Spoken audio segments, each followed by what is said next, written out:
Olá, eu sou o professor Charles Assunção.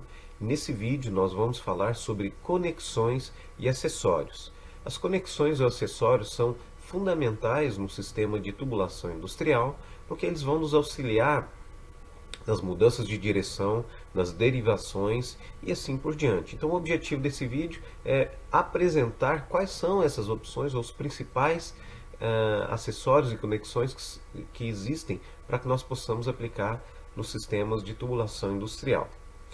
Então, para mudança de direção, os dispositivos e acessórios que nós temos à nossa disposição são basicamente as curvas e os joelhos. Os joelhos também podem ser chamados de cotovelos.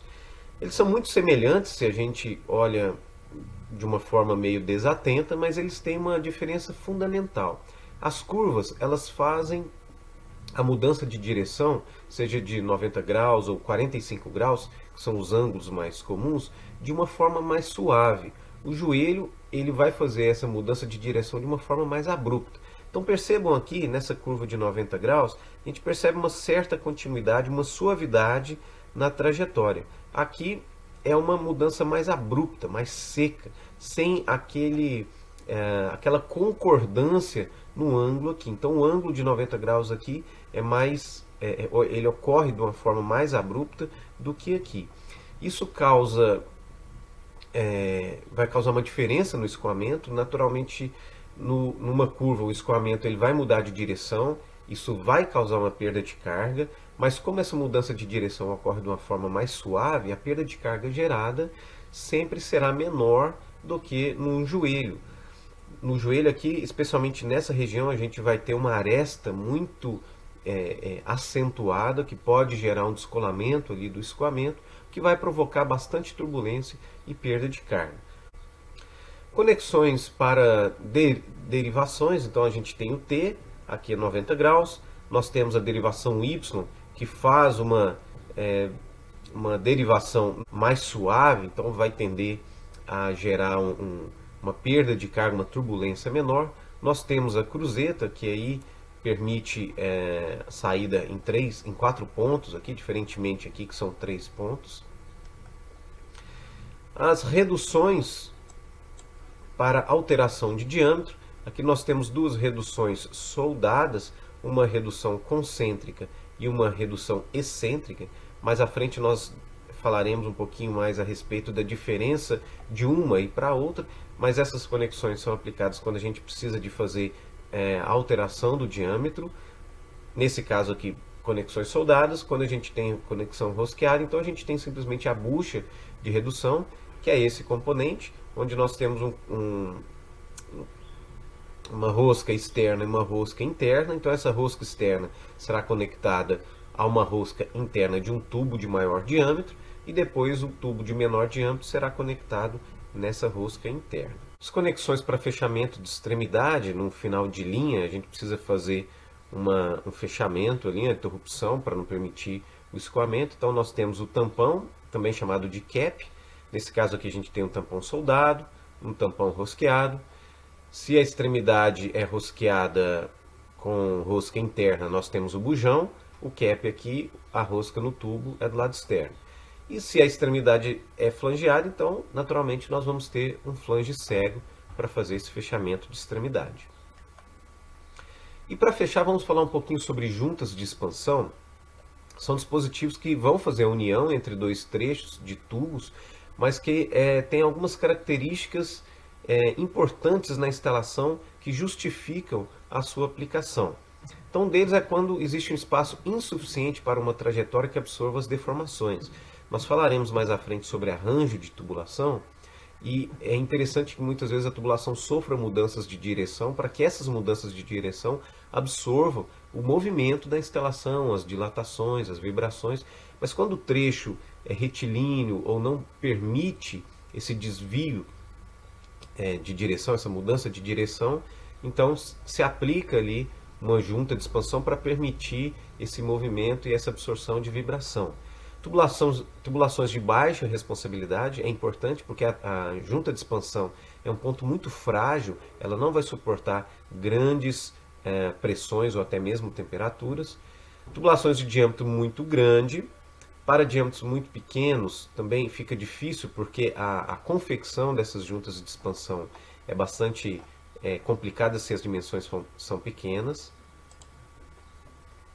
Como eu já tinha dito, tubulações que têm exigência de trajetória retilínea, impedindo então o desvio da direção, o que promove uma absorção das vibrações e das movimentações.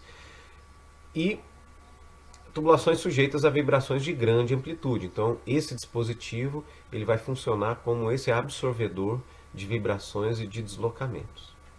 Esse slide ele traz alguns movimentos fundamentais que as juntas de expansão podem realizar. Aqui nós temos uma junta de expansão, especialmente do tipo Foley, numa posição normal. Então, ela pode ser comprimida, ela pode ser distendida, ou seja, ampliada. Claro que aqui existe um limite desses movimentos, são limites pequenos, ela não vai deformar absurdamente, dobrar de tamanho ou reduzir a metade. São pequenas movimentações, amplitudes bastante reduzidas. Temos também movimentos angulares, veja que ela pode ter uma pequena deformação nesse sentido, ou até mesmo sem a mudança de ângulo aqui na linha de centro, mas um desvio aqui, um movimento lateral entre os tubos. Nós temos dois tipos, temos alguns tipos, mas eu trouxe aqui três tipos principais. O tipo telescópio, em que nós temos trechos de tubos que são montados um dentro do outro. Então vejam, nós temos essa parte aqui da junta, ela vai ser montada, veja que aqui nós temos uma peça inteiriça, essa área churada que nos permite compreender, ela vai correr guiada por esse tirante aqui. Esse tirante ele vai guiar e vai limitar o movimento. E aqui nós temos a outra parte da junta que será montada no outro tubo. Então do lado de cá tem um tubo, desse lado tem outro tubo, e aqui nós temos a possibilidade de um pequeno movimento desse tubo dentro desse tubo de cá. Veja que nós temos uma gacheta, nós temos uma guia. Então esse tubo aqui ele vai se deslocar longitudinalmente. Nesse caso aqui não existe a possibilidade de um movimento angular. Ela vai permitir movimentos apenas retilíneos ao longo do eixo do tubo. Nós temos do tipo Foley, então a gente tem aqui como se fosse um efeito sanfona. Isso aqui normalmente é uma chapa bastante fina, e aí existe essa deformação longitudinal, tanto de compressão quanto de extensão. Pode ter também esse tirante aqui articulado, que vai permitir um movimento aqui angular. Aqui a gente está vendo extremidade para solda, ela pode ser flangeada também. E finalmente a junta do tipo tecido, em que a gente tem uma estrutura aqui normalmente de aço. Então essa parte aqui vai ser soldada no tubo, essa outra extremidade também soldada no outro tubo, e essa abertura aqui ela é fechada com um tecido. Naturalmente é um tecido bastante grosso, ela tem uma resistência relativamente alta, não é um tecido simples, e fechada com parafuso aqui ao longo do flange.